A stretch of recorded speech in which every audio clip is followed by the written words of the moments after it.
आज फिर मेरी बाजी ने जोर लगा दिया था कि सोफ़ी, आज तुम घर का कोई काम नहीं करोगी, बल्कि यहाँ आकर बैठ जाओ। आज मुझे अपनी मनमानी करने दो। आज मैं वाकई बहुत थकी हुई भी थी। दिल ही नहीं चाह रहा था कि काम करूं। काम करने का बिल्कुल मन नहीं था। आराम तो मैं कर सकती थी। आरामदेह कुर्सी पर बैठकर चेहरे का मसाज करवाने से अच्छी बात और क्या हो सकती थी। मैं आराम से जाकर कुर्सी पर बैठ गई। बाजी आराम से फेशियल करने लगी थी। मुझे अचानक फेशियल के दौरान गुनूदगी तारी होने लगी। यूं ही फेशियल करवाते करवाते आंख लग गई और मुझे खबर ही ना हुई कि मैं कब सो गई। जाने कितने घंटे में सोती रही। जब आंख खुली तो आईना देखकर कांप गई थी। मैं खुद को पहचानने से कासिर थी। मैं बोली, बाजी ये क्या है? सोफ़ी कहाँ गई? और आईने में नजर आने वाली इतनी खूबसूरत दुल्हन कौन है? बाजी हंस दी थी और बोली, सोफ़ी तुम बिला वजह ही कतराती रहती थी। देखो मेरे पार्लर का कमाल। पार्लर में इसलिए मैं रखती हूँ तुम्हें तो मैंने परी बना दिया है। मैं बोली, बाजी अब मेरा दिल ही नहीं चाह रहा था कि मैं मुंह धो लूँ। बाजी बड़ी खुश थी, जबकि मैं खुद को आईने में देख देख कर मुस्कुराती जा रही थी। मजदूर बंदा ज़्यादा देर खुश भी तो नहीं हो सकता है। शाम होने वाली थी, इसलिए मैंने मुंह धोया और घर चली गई। घर जाते ही अम्मा मुझे देखकर हैरान रह गई और बोली, सोफ़ी ये तेरे चेहरे को क्या हो गया है? मैं खुशी खुशी अम्मी को सारी दास्तान सुनाने बैठ गई थी। मैं बोली, अम्मी बाजी ने मेरा फेशियल किया और फिर मुझे दुल्हन बना दिया। जब मेरी सच में शादी होगी ना तो मैं बाजी से ही मेकअप करवाऊंगी। तुम देखना पूरी बिरादरी की लड़कियां जलकर राख हो जाएंगी। अम्मा गुस्से से बोली कि चुप कर जा। क्या औल फोल बके जा रही है? ये अपनी शक्ल देख, कैसे नील वो नील होती पड़ी है। ऐसा लगता है जैसे अपनी बाजी से खूब मार खाकर आई है। मैं अम्मी की बात सुनकर सहम गई थी। जल्दी जल्दी उठकर आईना देखा तो कांप गई थी। मेरा पूरा चेहरा नीला हुआ पड़ा था। मेरा तो गुस्से से बुरा हाल हो रहा था। दिल कर रहा था कि मैं उड़कर बाजी के पास जा पहुंचूं और उसका गला दबोच दूं। लगता है उसने मेरे चेहरे पर खराब मेकअप कर दिया था। मैं सारी रात गुस्से से लौटती रही थी। सुबह सबसे पहले उठकर मैंने अपना चेहरा आईने में देखा था। हर किस्म के दाग धब्बे जो रात को थे वो अब दूर हो चुके थे। मेरा चेहरा तो चौदहवीं के चांद की तरह चमक रहा था। मेरा दिल बाग बाग हो गया। अम्मा ने मेरा चेहरा देखा तो उन्होंने मेरी नज़र उतार दी। मैं जब बाजी के घर काम के लिए गई तो उन्हें मैंने सारी बात दास्तान सुनाकर बोला, बाजी मेरे साथ ऐसा क्यों हुआ था? बाजी बोली कि ये फेशियल किट जो है ना, ये इम्पोर्टेंट है बहुत। अगर 7 दिन तक तुम मुझसे हर रोज़ फेशियल करवाओगी तो तेरे घर वाले भी तुम्हें पहचानने नहीं पाएंगे। मैं अंदर ही अंदर खुश हो गई थी। मैं अंदर अंदर खुश तो बड़ी हो गई थी, मगर मैं बोली, बाजी काम का क्या बनेगा? तो बाजी बोली, कोई बात नहीं, काम इतना इम्पोर्टेंट नहीं है, काम को तुम गोली मारो। वैसे भी मेरे दोनों बच्चे अपनी नानी के घर हफ्ते भर ठहरने के लिए गए हुए हैं। वही घर में गंदा करते हैं, गंदगी डालते हैं। अब तो मेरा घर शीशे की तरह चमकता है। शौहर तो वैसे भी रात गए घर लौटते हैं। तुम हर तरफ से बेफिक्र हो जाओ, तनख्वाह भी तुम्हें पूरी मिलेगी, बल्कि इस बार मैं तुम्हें दुगना तनख्वाह दूंगी। मैं बाजी की बात सुनकर हैरान रह गई थी। मैंने सोचा कि इस सब से मैं बाजी का क्या फ़ायदा है। एक तो वह मुझसे काम नहीं ले रही, दूसरा इतना महंगा फेशियल किट और मेकअप भी कर रही हैं, वो भी मुफ्त। मेरे दिल में शक की कोपल फूट गई थी, मगर फिर सोचा कि मुझे बिला वजह शक करने की ज़रूरत नहीं है। ज़रूरी ही नहीं है कि हर कोई अपना फ़ायदा देखकर ही किसी के साथ भलाई करे। मैं आराम से कुर्सी पर बैठकर फेशियल करवाने लगी थी। मेरी बाजी के हाथों में जादू था।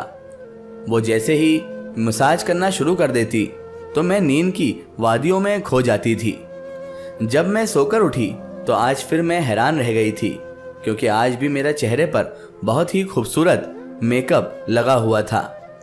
मैं जल्दी से उठी, लेकिन इतना जोर का चक्कर आया कि मैं कुर्सी पर वापस गिर गई थी। बाजी बोली, आराम से सोफ़ी, आराम से, अभी तो गहरी नींद से उठी हो, अभी चक्कर आएंगे। मैंने सर हिला दिया और आराम से बैठ गई। जब मैं ज़रा संभलती तो आईने के सामने जाकर खड़ी हो गई थी। मैं आज कल से भी ज़्यादा हसीन लग रही थी। मैं बाजी के पास गई और उनके पास जाकर बैठ गई और बोली, बाजी एक बात कहूँ? वो बोली, हाँ सोफ़ी कहो, क्या कहती हो? मैं बोली, बाजी मेरी शादी होगी तो आप मेरा मेकअप कर देंगी ना? बाजी एकदम बौखला गई थी। वह बोली, क्यों सोफ़ी, तेरी शादी कब है? क्या तू मेरे घर का काम छोड़कर चली जाएगी? इतनी भी क्या जल्दी है तुझे शादी की? अभी सब्र कर ले, बाद में तो मियाँ की मार होती ही है या फिर सुबह शाम बातें सुननी पड़ती है। मैं हंसकर बोली, बाजी आप तो ऐसे कह रही हैं जैसे दरवाजे पर मेरी बारात खड़ी हो। मेरा तो अभी रिश्ता भी नहीं लगा है कहीं पर। मैंने तो ऐसे ही एक बात कर दी थी। बाजी का चेहरा एकदम से फिर से खिल सा गया था। वह बोली, हाँ सोफ़ी, मैं तेरी शादी का भी मेकअप कर दूंगी। मैं घर जाते हुए यही सोचती रही कि बाजी मेरी शादी की बात सुनकर आखिर इतनी घबरा क्यों गई थी, उनके चेहरे का रंग क्यों उड़ गया था, ये क्या माजरा है। इतने में घर आ गया था। अम्मा मुझे देखकर दौड़कर मेरे पास आई और बोली, क्या बात है सोफ़ी, तेरा एक्सीडेंट हो गया था क्या? मैंने नफ़ी में सर हिला दिया। मैंने कहा, नहीं तो अम्मी। मैंने कहा, अम्मा तू अपने प्यारे से मुंह से कभी तो अच्छी बात निकाल लिया कर, तुझे क्यों लगा कि मेरा एक्सीडेंट हो गया हो? अम्मा बोली, तेरे माथे पर से ये जो भलल भलल खून ढुल रहा है, बह रहा है, इस वजह से कह रही हूँ। ये चोट तुझे कैसे लगी? अम्मा की बात सुनकर तो मेरी टांगें कांपने लगी थी। मैंने माथे को छुआ तो मेरी उंगलियां सुर्ख हो गईं। आईना जाकर देखा तो सारा चेहरा सुर्ख पड़ा हुआ था। मैंने मुंह पर ठंडा पानी डालना शुरू कर दिया था। खून जम गया था, जबकि मेरे चेहरे पर एक गहरा सा कट लगा हुआ था। मैं रोने लगी थी। मैं बोली, अम्मा इस कटे हुए माथे वाली लड़की के साथ कौन शादी करेगा? अम्मा ने मेरी कमर पर धमोका रसीद कर दिया और बोली, तुझे तो दिन रात उठते बैठते बस शादी के ही ख्वाब आते रहते हैं। मैं चुप कर गई। दिल बड़ा दुखी था। रात का खाना भी नहीं खाया, मगर सुबह जब उठकर शीशा देखा तो मुंह से चीख निकल गई थी। अम्मा बेचारी भी भागती हुई मेरे पास आई और बोली, सोफ़ी क्या हो गया है तुझे? मैं बोली, अम्मा ये देख मेरे चेहरे से निशान गायब हो गया। अम्मा ये देखकर हैरान रह गई थी। वह गुस्से से बोली, सोफ़ी मैं जान गई हूँ कि ये सब तू अपनी बूढ़ी माँ को तंग करने के लिए करती है। न जाने तू मुझसे किस चीज़ का बदला ले रही है।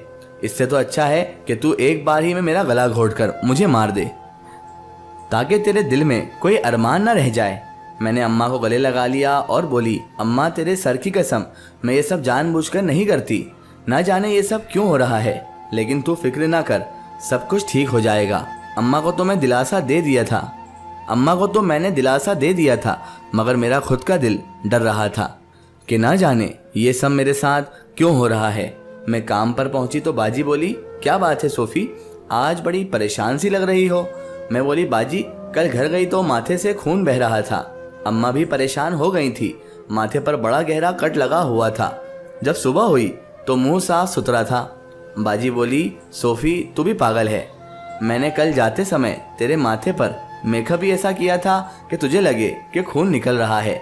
वह मेकअप मैंने कल ही यूट्यूब से सीखा था। तू भी झल्ली है, बहुत छोटी छोटी बातों पर परेशान हो जाती है। अब मुझे बाजी की बातों पर शक होने लगा था। मुझे समझ आ चुका था कि बाजी की कोई ना कोई काली करतूत ही मुझे नुकसान दे रही है। इसकी आएगी स्टोरी हम देखेंगे इसके अगले पार्ट में।